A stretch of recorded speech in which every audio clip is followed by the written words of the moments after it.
Encontramos en la palabra de Dios expresiones y frases tristes y lamentables, y uno de esos pasajes lo encontramos al final de este versículo 16, donde dice en la Biblia: y no hubo ya remedio. Vamos a orar. Padre Santo, gracias por tu preciosa palabra y por este tiempo que nos permite, Señor, de poder abrir tu palabra y poderla exponer y poderla escuchar y podernos atender cada uno de nosotros a tu llamado. Te ruego, oh Dios amado, para que podamos juntos, tanto predicador como congregación, avanzar en nuestro conocimiento de la verdad de tu palabra, y que nos ayudes a poder ser edificados en esta mañana. Si hay algo que debemos de tomar para cada uno de nosotros de una manera muy particular, te ruego que tu Espíritu Santo haga la obra en cada corazón de los presentes, y que sea tu Espíritu Santo obrando en nosotros. Te lo ruego en el nombre de Cristo Jesús. Amén. Dice la palabra de Dios: y no hubo ya remedio. Qué lamentable es, hermanos, cuando Dios tiene que declarar una expresión tal como lo expresó algún día ante su pueblo, el pueblo de Israel: y no hubo ya remedio.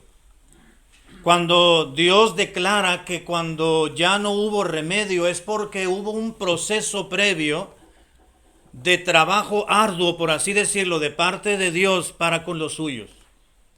Dios le dio oportunidades a su pueblo Israel. Dios escogió un pueblo para sí, vemos en la Escritura Santa, y Dios trató con cada uno de ellos que componían su pueblo. Dios les amó, Dios se entregó a ellos, Dios les mostró una y otra vez, entre una y otra oportunidad, se manifestó su brazo fuerte y poderoso y amoroso y tierno para con cada uno de ellos, desde la antigüedad, desde que Dios los tomó como pueblo para sí, desde que salieron de Egipto hasta el tiempo en el cual nos encontramos en el libro de Crónicas, es decir, en este relato. Dios se manifestó de una manera sobrenatural y maravillosa para con ellos. Pero lamentablemente Dios tuvo que expresar, y ya no hubo remedio. Aunque no lo está expresando Dios directamente de su pueblo, lo está expresando este relato que dice: ya no hubo remedio para con el pueblo de Dios. Pero entendemos que es la palabra del Altísimo la que está expresando el corazón de Dios mismo. Dios en ocasiones tiene que o tendrá que tristemente lamentarse de esta forma y decir: ya no tienes remedio. Es como cuando un padre o una madre de familia se acercan con sus hijos y le dicen una y otra vez la manera en que deben de comportarse, la manera en que deben de vivir, la manera en que deben de proceder en determinada situación.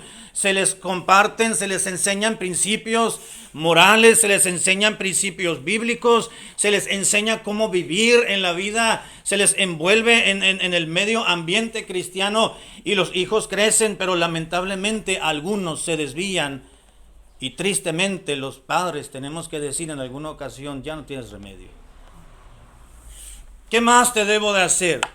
¿Qué más te debo de enseñar? ¿Qué más te debo decir? ¿Qué más debo de inculcarte, de expresarte? ¿De qué otra manera me debo de manifestar a ti? Ya no tienes remedio. En este pasaje, hermanos, vamos a ir de la mano y de la palabra de Dios, por supuesto, de otros pasajes fuera de este pasaje, de este relato, para encontrar cuando Dios dice que ya no hay remedio. Y cuando Dios declara ya no hay remedio, hermanos, es porque realmente ya no hay nada que hacer. Solamente la gracia de Dios es la que puede transformar, cambiar personas, situaciones, mentalidades, comportamientos. Dice la Escritura en el último versículo, en la última frase: hasta que subió la ira de Jehová contra su pueblo y no hubo ya remedio. Cuando nos dice la palabra de Dios que ya no hubo remedio, dice la frase antes de la final: cuando subió la ira de Jehová contra su pueblo. El asunto, hermanos, es que si no queremos que se declare para usted y para mí, para su familia, para la nuestra, para su persona y para la mía, quizás para su iglesia o para su comunidad, que ya no hay remedio, debemos de evitar que la ira de Jehová se encienda contra nosotros. Porque una vez encendida la ira de Dios, es cuando se declara ya no hay remedio. Y subió la ira de Jehová contra su pueblo y entonces, y solo entonces, ya no hubo remedio. Cuando se enciende la ira de Dios, hermanos, y corremos riesgo, corremos el peligro de que se declare que ya no hay manera para nosotros, que ya no hay nada que hacer, que Dios nos abandone. En Romanos, usted ha de recordar, capítulo 1, dice que Dios entregó a una mente reprobada a aquellos que no tomaron y no consideraron en cuenta a Dios en sus propias vidas. Dios los abandonó. Dios los entregó a una mente reprobada. Es decir, Dios dijo, ya no hay remedio. Ya no tienes remedio. ¿Qué más puedo hacer con mi viña? Dijo Dios en otra expresión a través del profeta. Vamos a ver en la palabra de Dios, queridos hermanos, cómo o cuándo es cuando corremos riesgo de que Dios declare ya no hay remedio para ti por estar encendiendo la ira de Dios. Número 1, si me acompaña por favor al libro de Números capítulo 11, Números capítulo 11 versículo 1. Vamos a ver en este versículo primero una ilustración de cuando se corre riesgo al provocar la ira de Jehová. Dice en la Biblia, Números 11:1, capítulo 11, versículo 1, aconteció que el pueblo se quejó a oídos de Jehová, y lo oyó Jehová, ¿y qué dice la Escritura? Y ardió su ira, y se encendió en ellos fuego de Jehová, y consumió uno de los extremos del campamento. Cuando se encendió la ira de Jehová y Dios tuvo que actuar en consecuencia, dice cuando el pueblo se quejó a oídos de Jehová.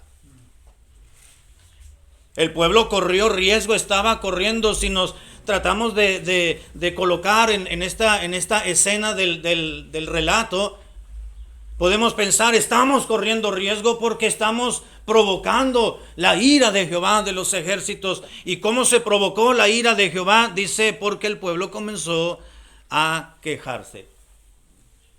Cuando entendemos, hermanos, en base a la palabra de Dios, que estamos exasperando al Señor y estamos apelando a su ira y corremos riesgo de que ya no haya remedio. Número 1, cuando nos volvemos quejumbrosos.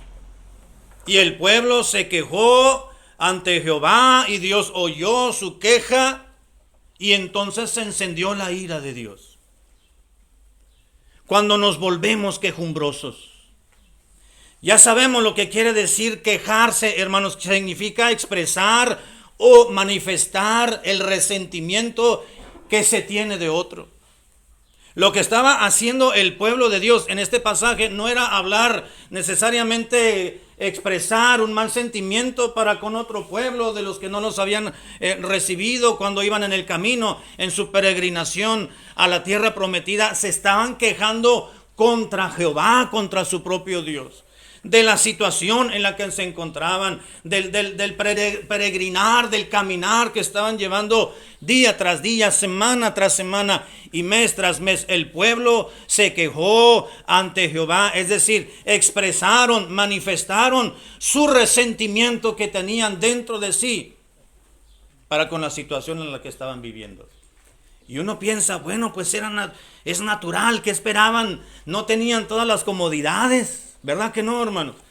No tenían las comodidades que tenían en Egipto propiamente, aunque estaban en esclavitud. Iban rumbo a la tierra que Dios les había prometido que les daría a sus padres, a sus ancestros, y que poseerían, y estaban en un periodo de transición. Y obviamente no tendrían todo lo que las comodidades que tenían cuando vivían en Egipto y radicaban allá. Así que era un periodo de transición. ¿Cuánto duraría? Pues no sabían ellos. Nosotros sabemos que fue un periodo de 40 años. Pero es obvio que si no estaban en su propia casa, iban en camino a la otra que obtendrían como promesa, pues debían de padecer ciertas situaciones de incomodidad, lo que todo esto implica. Es como si usted y yo fuéramos a un campamento y llegáramos a ese lugar y fuéramos con el director del campamento, le dijéramos, oiga hermano, oiga pastor, pues aquí no tengo mi cama. Yo quiero mis pantuflitas aquí debajo de la cama, quiero que mi esposa me traiga la charolita aquí y mis hijos estén conmigo, ¿verdad? Yo quiero, ¿verdad?, que no haya ninguna mosquita por acá, porque yo en mi casa yo cuido todo eso. Pues no lo vamos a tener en un campamento allá en el monte, porque estamos propiamente fuera de casa sin poder tener esas comodidades que tenemos. El pueblo de Dios iba camino a su casa, pero se le ocurrió quejarse contra Dios. Y eso encendió la ira de Dios, claro. Pensemos, Dios pudo haberles dicho, a ver, tranquilo, siéntate, déjame explicarte, entiéndelo, te estoy llevando de una casa donde tenías todo a tu nueva casa que vas a construir. Vas a poseer una tierra distinta a la cual tú has estado y naciste y creciste y te reproduciste y ahora vas a otro lugar propiamente en el cual tú serás el propietario y una tierra distinta completamente, una maravilla de posesión. Además que era la posesión de las bendiciones del Altísimo. Así que entre el punto A y el punto B vas a tener inclemencias, vas a tener situaciones que quizás no has padecido, no has vivido, pero tienes que aguantar, soportar un poco. No te quejes, aguanta, soporta, trata de aclimatarte, de habituarte a ese tipo de vida que será transitorio porque vendrán muchas más bendiciones. Y aún en esa transición, hermanos, pues la mano de Dios se manifestó grandemente, ¿no es cierto? A ver, hijo mío, dijo Dios, pueblo mío, para que no sudas en el camino, te voy a poner una sombrita en el día. Para que no tengas frío en las noches heladas, te voy a poner un fuego, un calorcito en la noche, para que no le batalles tanto. ¿Quieres comer carnita? Te voy a mandar codornices, dijo Dios. Un platillo muy elegante, ¿no? No te preocupes, no vas a tener que trabajar por la comida, te la voy a dar todos los días y todas las mañanas. Dios les daba el maná. ¿Qué más querían? ¿Verdad? ¿Qué más esperaban? ¿Qué más querían? Pero dice el pueblo que se quejó contra Jehová y Dios oyó su queja y eso encendió la ira de Dios. Nos quejamos, el pueblo tenía lo necesario para poder avanzar a la tierra prometida, pero ellos se inconformaron de cómo transcurrían las cosas. Eso es algo natural en el ser humano, quejarse de todo, ¿no es cierto, hermano? Nos quejamos de todo. El pueblo se quejó de Moisés, se quejó de Aarón, se quejó de María, María se quejó de su hermano, todo el mundo quejándose de todo mundo, de todo y de nada. El ser humano así somos.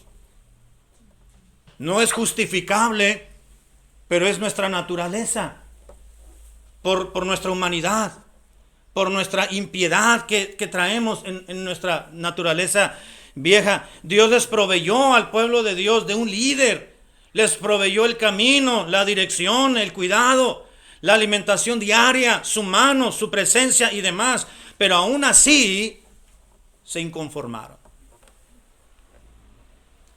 En una ocasión les dije a los varones de la iglesia, le dije, hermanos, teníamos el vestíbulo, un pequeño pasillito para entrar al santuario y dividir los saloncitos y el comedor. La alfombra estaba vieja, olía ya. Y hermanos, ¿por qué no quitamos la alfombra y compramos un pisito laminado y lo ponemos entre nosotros, en unos cuantos metros? Dijeron los varones, sí, pastor, pues vayan a comprarlo y cómprenlo y pues aquí nos llama para venir a ponerlo.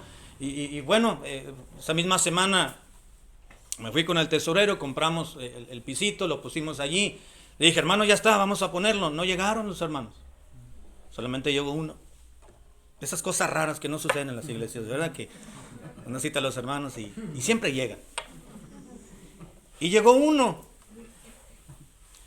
Y le digo, hermano, pues vamos a ponerlo usted y yo. Pues vamos a ponerlo. Empezamos a quitar la alfombra, quitamos las banquitas, la alfombra, movimos todo y empezamos a limpiar. Ahí estaba mi esposa y estaba la esposa del otro hermano. Y ahí estamos entre los 4 trabajando. Todo ese día y todo el siguiente día. Fue lunes, martes. Para el miércoles en el estudio bíblico ya estaba bonito el piso, el vestíbulo. Yo creo que llegó un hermano y lo miró y se rascó la cabeza y se metió. Y cuando sale dijo, pastor, ¿por qué compraron de ese color el piso? ¿Por qué no combina con esto? Digo, hermano, pues si usted hubiera ido a comprar el piso, otra cosa hubiera sido. Lo compramos y hubiera venido el día que se instaló. Si no le gustó, pues hubiéramos ido a cambiarlo, o hubiera ido usted a cambiarlo. Pero no vino ni usted ni vino nadie más que un solo hermano. Los que más hablan son los que menos hacen muchas veces, ¿verdad? Les digo, es algo natural, algo común, quiero decir, de que nos quejemos de todo. Le digo al hermano, pues de todas maneras lo va a pisar. ¿De qué se queja del color, verdad? Nos quejamos de sencilleces, nos quejamos de lo más simple, de lo más insignificante, y no recordamos, hermanos, que estamos exasperando a Dios. Cuando se encendió la ira de Dios y Dios tuvo que declarar, o la Biblia declara que ya no hubo remedio con el pueblo de Dios, cuando se volvieron quejumbrosos. Dios se molesta, se llena de ira cuando uno de sus hijos se queja de todo y de nada. Nos quejamos de lo que tenemos, de lo que hacemos, o de lo que no poseemos, o lo que no hacemos, o nos quejamos de las personas, de todo mundo. Cuando corremos el riesgo, hermanos, de estar encendiendo la ira de Dios. Tengamos mucho cuidado. Antes de que vaya a usted a expresar su inconformidad, claro que todos tenemos el derecho, ¿verdad?, de expresión, de expresarnos, de declarar, pero tenga mucho cuidado. Si usted va a hablar y lo que va a decir va a lastimar, a dañar a otros, sobre todo la obra de Dios, con una queja. Porque puede estar encendiendo la ira de Dios, y cuando se enciende la ira de Dios, hermanos, y se va acumulando en nuestras acciones, en nuestras maneras, corremos el riesgo de que ya no haya remedio en un momento dado. Número 2, ¿cuándo podemos estar encendiendo la ira de Dios? Dice el mismo capítulo 11 de Números, versículo 10. Cuando deseamos que el pasado sea parte del presente. Yo te voy a explicar esta frase. Versículo 10 dice en la Biblia de Números 11, y dijo Moisés a Jehová, ¿por qué has hecho mal a tu siervo? ¿Y por qué no he hallado gracia en tus ojos? Me has puesto la carga de todo este pueblo sobre mí, le dijo Moisés a Dios. Y luego el versículo 5 dice, nos acordamos del pescado, dice el versículo.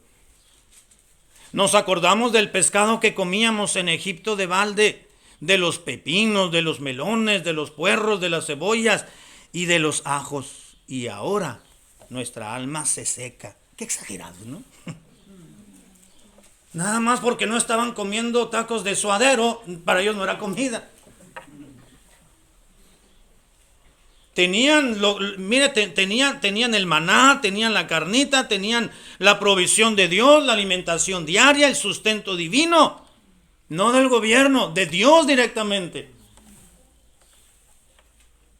Y todavía se quejaban. Bueno, no voy a... Porque quizás si usted y yo estuviéramos en ese lugar, quizás fuéramos de los que estaban quejando. Pero nos ilustra la palabra de Dios, dice, nos acordamos. ¿Qué fue lo que los llevó a quejarse, hermanos? Los recuerdos del pasado. Querían que el presente fuese igual que el pasado. Y el pasado, hermanos, pues, si vamos a términos coloquiales, hay una época de oro, decimos, no, en la época de oro de la familia, en la época de oro de la iglesia. Uy, en la época de oro de la sociedad, de nuestra ciudad en la que vivimos. Uy, en la época de oro de mi trabajo, de mi comunidad. Está bien recordar y tomar ejemplo del pasado, pero no vivir en el pasado y no querer que el pasado sea parte del presente. Dios nos da la oportunidad de poder aprovechar las oportunidades. Dios cierra y abre puertas. y nos da eventos y situaciones para aprovecharlas, para mejorar, para vivir más cerca de Él, pero no para estar llorando por el pasado. Un hermano se acercó hace tiempo, me dice: pastor, yo tengo tantos años en la iglesia y a mí me gustaría y yo quisiera y estoy pidiéndole a Dios que esta iglesia sea lo mismo que era hace 20 años atrás. Le digo: uy, hermano, pues hay que desenterrar a todos los que ya no están. Y hay que rejuvenecernos 20 años más, porque le digo, pues, para crear el escenario, ¿verdad? No se puede, hermano. Hay que aprender de los errores, de los fracasos, de las cualidades, de los aciertos, y tomarnos del Señor y retener lo bueno, desechar lo malo y seguir adelante en una continua mejora para la gloria de Dios. Pero debemos tener mucho cuidado, hermanos, cuando evocamos el pasado pensando que eran tiempos mejores. Recordemos, claro, el tiempo pasado, los buenos tiempos, entre comillas, aquellos que tuvimos, pero no nos detengamos en ellos para compararlos con el presente. Porque dice Salomón en Eclesiastés capítulo 7, versículo 10. Recuerda lo que dice Eclesiastés 7, 10. Dice en la Biblia: nunca digas cuál es la causa de que los tiempos pasados fueron mejores que estos, porque nunca de esto preguntarás con sabiduría. Mejor vive el presente para mejorar tu futuro. Analiza, evalúa tu propia vida, tu relación con Dios, para que puedas mejorar y crecer más en la palabra de verdad. ¿Cuándo podemos encender la ira de Dios, hermanos, y corremos riesgo de que ya no haya remedio? Número 1, dije, cuando nos volvemos quejumbrosos. 2, cuando deseamos que el pasado sea parte del presente. Número 3, cuando nuestros caminos no cambian. Si volvemos a Números, pero ahora al capítulo 32, Números, capítulo 32, versículo 14, Números 32, 14. Números 32, capítulo 32, versículo 14, dice en la Biblia: y he aquí vosotros habéis sucedido en lugar de vuestros padres, prole de hombres pecadores, para añadir aún a la ira de Jehová contra Israel. Dice el versículo, el 14 leí, ¿verdad? Dice: vosotros habéis sucedido en lugar de vuestros padres y han encendido la ira de Jehová.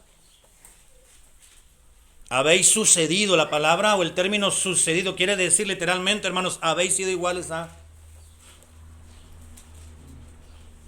Dijera mi abuelita: de tal palo, tal astilla. Ustedes han venido a ser iguales que sus padres, quejumbrosos, rebeldes, renegados, obstinados. Han venido a ser iguales que sus padres y han encendido, dice la Biblia, han añadido aún a la ira de Jehová contra Israel. Si la ira de Dios ya estaba contra ustedes, le han añadido un tanto más. ¿Cuándo podemos estar encendiendo la ira de Jehová, hermanos? Y estamos en completo riesgo. Cuando se continúan las sendas pecadoras sin una mejora de vida. Cuando no cambiamos. Es que así soy, dijo un hermano.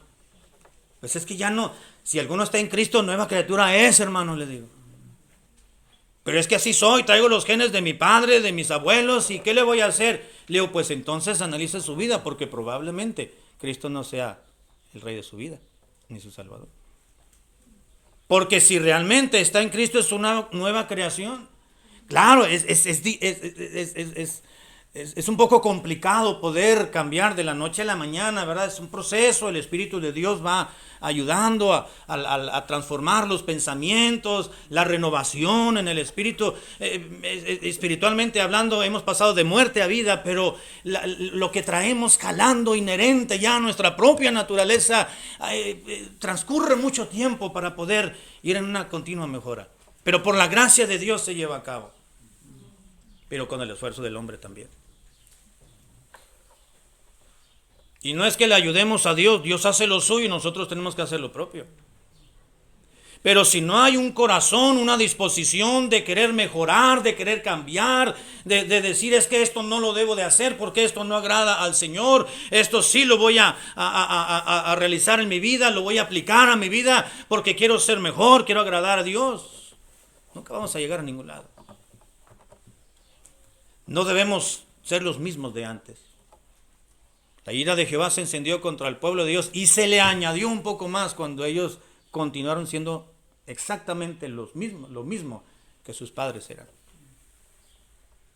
Claro, esto sin criticar ni juzgar a nuestros propios padres, ¿verdad? Si lo aplicamos a nuestra propia vida. Si usted y yo tenemos padres que no fueron salvos desde su niñez quizás y traen alguna situación en su vida que difícilmente la han podido transformar o poner en los pies del Señor Jesucristo, no los vamos a juzgar. Pero vamos a tomar la ilustración para poder ser mejores nosotros. Claro, orar por ellos y por nosotros mismos. Cuando el creyente manifiesta poco o nada de cambio en su propia vida y se mantiene en una constante y continua obstinación en vivir bajo su propio estilo de vida, estamos encendiendo la ira de Dios. Proverbios número 3, por favor, Proverbios 3:7. Faltan 2 puntos más para llegar a la parte final, así que voy a tratar de avanzar un poquito más rápido. Proverbios 3:7 dice la Biblia: no seas sabio en tu propia opinión, teme a Jehová y apártate del mal. No seas sabio, no digas, es que así me enseñaron mis padres, así lo aprendí de mis abuelos, así siempre en mi casa lo hemos hecho así siempre hemos hablado, siempre hemos tenido esta práctica, este hábito en familia, y yo sé, dijo un hermano, que esto no agrada a Dios, pero ¿qué le voy a hacer? Es una tradición familiar. ¿Se acuerda lo que dijo el Señor? Bien invalidáis los mandamientos de Dios por las tradiciones de los hombres. ¿Por qué encendemos muchas veces la ira de Dios y Dios se molesta con nosotros, hermano? Y manifiesta su ira de una o de otra manera cuando nuestros caminos no cambian. La ira de Dios se enciende contra aquellos cristianos, entre comillas, que se obstinan o nos obstinamos en vivir un cristianismo que no marca una diferencia de vida. Número siguiente. Vamos ahora a Deuteronomio capítulo 9, versículo 7. Deuteronomio capítulo 9, versículo 7. Cuando podemos estar encendiendo la ira de Dios, hermanos. Dice el versículo 7 de Deuteronomio 9. Acuérdate, no olvides que has provocado la ira de Jehová tu Dios en el desierto, desde el día que saliste de la tierra de Egipto hasta que entrasteis en este lugar, habéis sido, ¿qué cosa? Rebeldes a Jehová. Rebeldes a Jehová. Fuiste rebelde a Jehová. Y dice el versículo 7, acuérdate, tenlo muy presente. No olvides que has provocado la ira de Dios por tu rebeldía. Y rebeldía, hermanos, no es solamente oponer resistencia, es sencillamente ser desobediente. Así que cuando un cristiano tiene un corazón rebelde, puede estar apelando a la ira de Dios. Todo el camino de su peregrinar del pueblo de Israel, esos 40 años, redondeándolo, el pueblo de Israel fue rebelde a Dios. Dios les dio la alimentación, renegaron, se quejaron. Dios les dio agua, no, pero está amarga. Queremos agüita dulce. Y si tiene sabor, mucho mejor. Hablando, conjeturando, ¿no? Y fueron rebeldes al Señor. No te harás imagen. Y ahí van a hacerse una imagen, ¿verdad? De la serpiente de bronce y la estaban adorando. Y ahí están adorando, ¿verdad? El becerro de oro que les hizo Aarón. Rebeldes, desobedientes, y encendieron la ira de Jehová. Cuando se sabe qué hacer y no se lleva a cabo o se cuestiona y no se realiza, eso es rebeldía, hermanos, y por ello despertamos la ira divina. Si Dios le habla a usted día tras día en su palabra, en su devocional personal, y semana tras semana, cada vez que usted viene a la iglesia y escucha la predicación o el estudio bíblico, la meditación, o la escuela dominical, y usted dice, esto estuvo muy bonito, pero no era para mí. Tenga cuidado. Claro, quizás en ese momento usted no estará necesitando esa porción, esa enseñanza, ese mensaje de Dios en el momento inmediato, pero su corazón lo va a guardar para cuando venga la necesidad espiritual, lo va a absorber y el Espíritu Santo ya lo va a tener presente en su propia vida, en su propio corazón, y se lo va a tratar de aplicar inmediatamente. Por eso es vital, hermanos, es trascendental que usted venga a la iglesia y ahora que se están reanudando los servicios y las actividades, preste atención a lo que Dios le llama, a lo que Dios le habla, porque Dios desea que usted aprenda, crezca, sea edificado, viva como Dios manda, para que no haya un brote de rebeldía ni de queja ante los ojos de Dios, para no apelar a la ira de nuestro Dios. Cuando corremos riesgo de estar generando que Dios se llene de ira por nuestra propia responsabilidad, cuando nos apropiamos de lo que Dios ha dicho, no te pertenece. Cuando Dios ya declaró, eso no es tuyo, no lo toques, déjalo ahí, ni siquiera lo mires, o si lo ves, pasa por alto. Vamos al libro de Josué, por favor, capítulo 7, versículo 1. Josué, capítulo 7, versículo 1, dice la Biblia así: pero los hijos de Israel cometieron una prevaricación en cuanto al anatema, porque Acán, recuerda la historia de Acán, ¿verdad? Hijo de Carmi, hijo de Sabdi, hijo de Sera, de la tribu de Judá, tomó del anatema, y la ira de Jehová se encendió contra los hijos de Israel. Mátenlos, no los dejen con vida, y además no van a tomar ningún botín del adversario. Nada tomen, ahí déjenlo. Maldito es anatema. Y Acán dijo, no, pues esto lo puedo vender ahí en el sobre ruedas. ¿Verdad? Y un manto babilónico y otras cositas más, ¿no?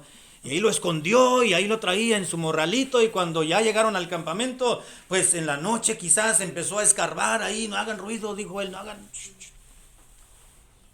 Y escarbó y lo puso ahí abajo de su tienda, puso la tienda y aquí no pasó nada. Nadie lo vio, pero Dios lo estaba viendo. Acán tomó y escondió del botín, hermanos, lo que Dios había ya declarado como maldito. Razón por la cual responsabilizó a todo el pueblo y se llenó de ira.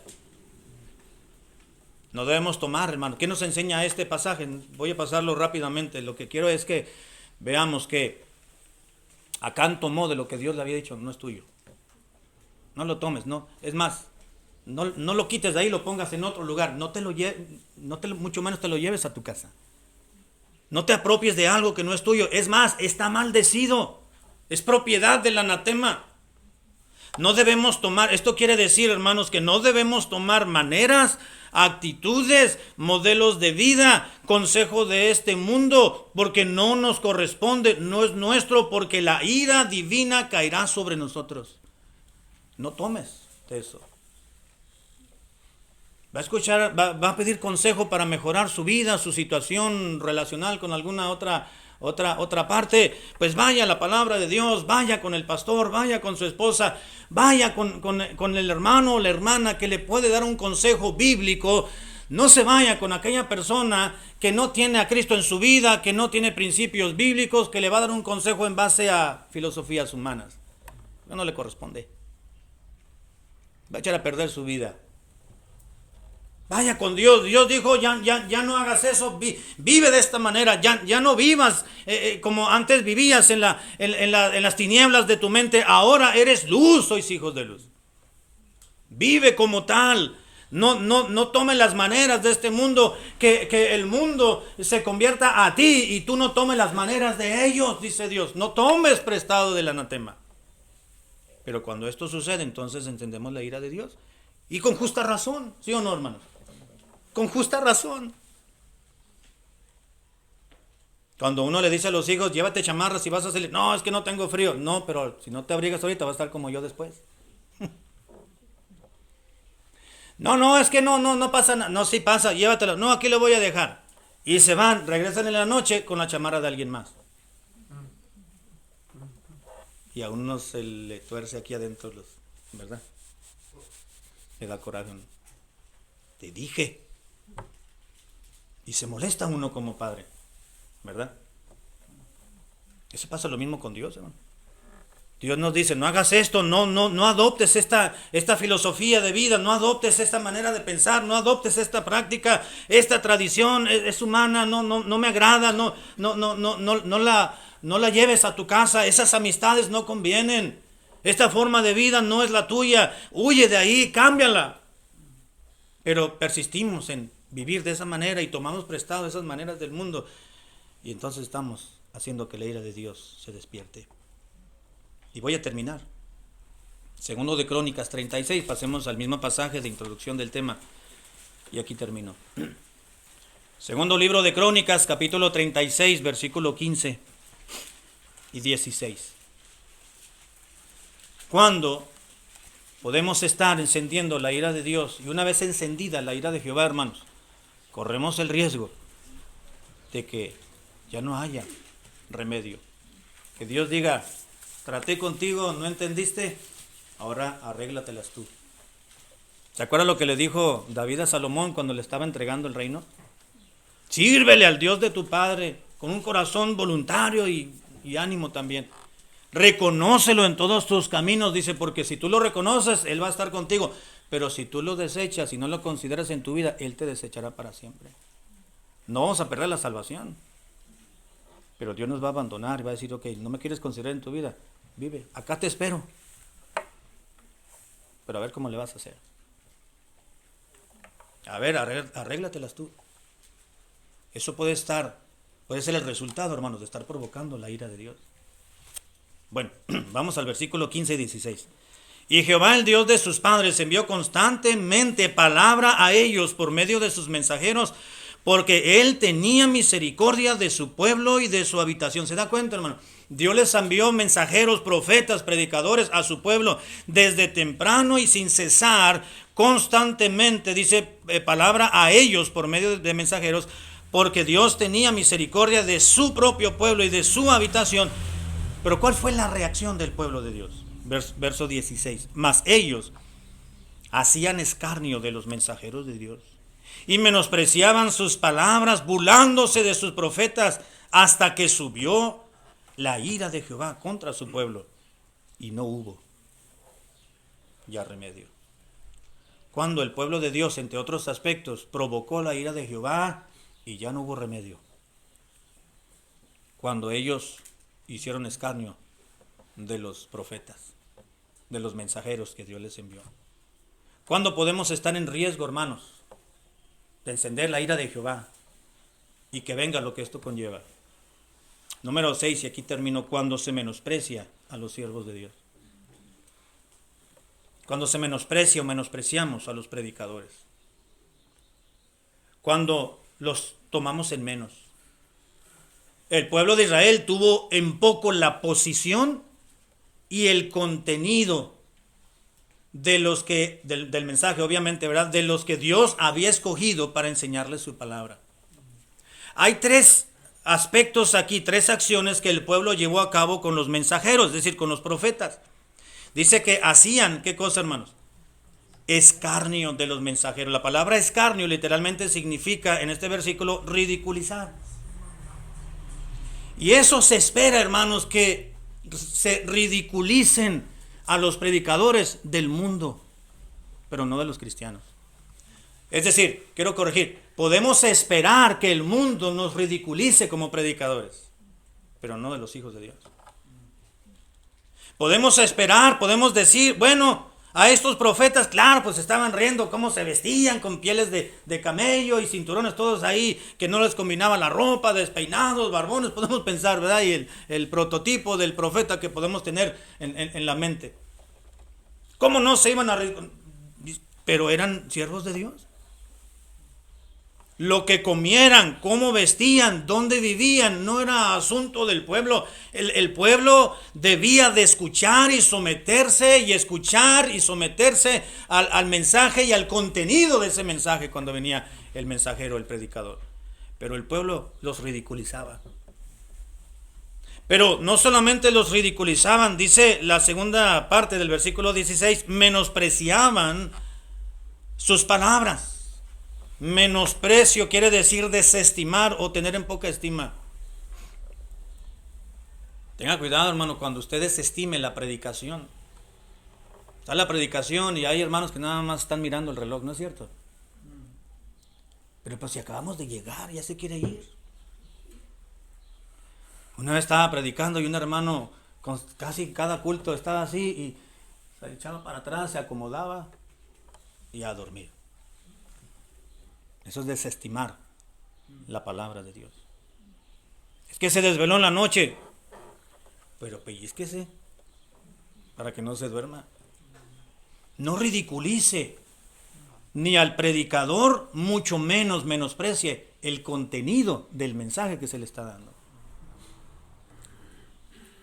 Otra hermana se aventaba siempre sus bostecillos, ¿verdad? Decía, ya me pasé de los 40 minutos, pensaba yo, ¿verdad? O la hermana se desveló mucho. Y esto era lo que hacía el pueblo de Dios. Dice, ellos hacían escarnio de los mensajeros de Dios, de los profetas, es decir, los ridiculizaban, menospreciaban sus palabras, desestimaban el mensaje de Dios, lo tenían en muy poca estima, no lo consideraban, no lo escuchaban, y si lo escuchaban no lo aplicaban a su vida. Pero también dice, burlándose de sus profetas. Burlándose quiere decir engañar, hacer trampas, maltratar. ¿Sabe que el pueblo de Israel, hermanos, era muy caramba, si me permite la expresión? Porque dice, se burlaban de los profetas, hacían menosprecio del mensaje de Dios, pero de los profetas los ridiculizaban y los engañaban. Sí, pastor, no se preocupe, ahí voy a estar. No diga eso si no piensa venir al templo. ¿Verdad? Eso lo podemos esperar de una persona recién convertida o de alguna persona que le hablamos de Cristo, no quiso entregar su corazón al Señor, pero lo invitamos a la iglesia. Sí, pasen mañana, aquí voy a estar temprano. Es más, voy a traer 5 familias de aquí, cuando ya sabe que no.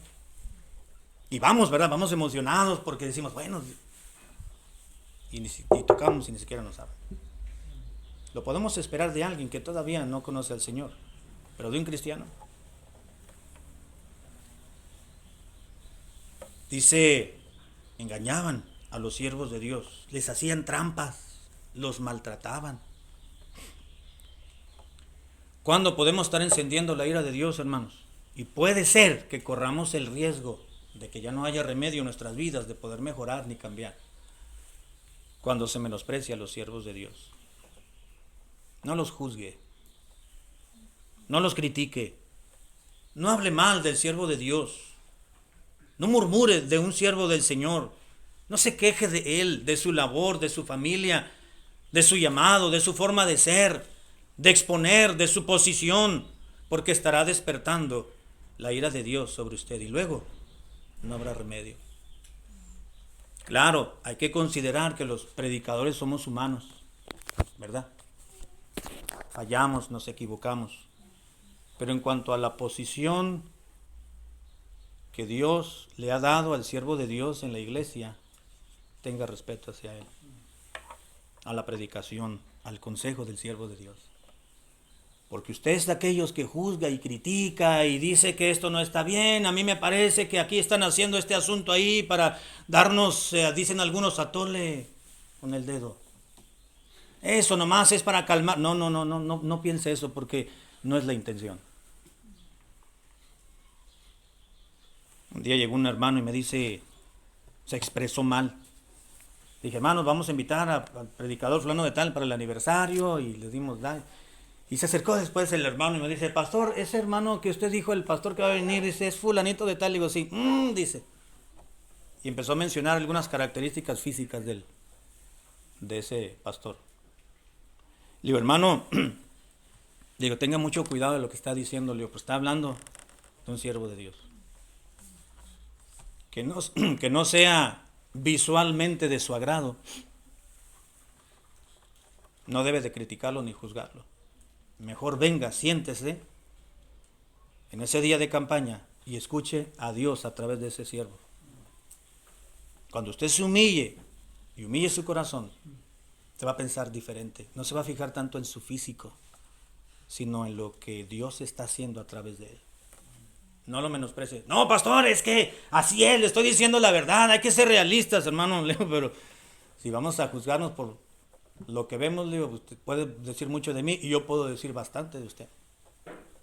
Entonces no tenemos que ponernos en ese plan, porque despertamos la ira de Dios.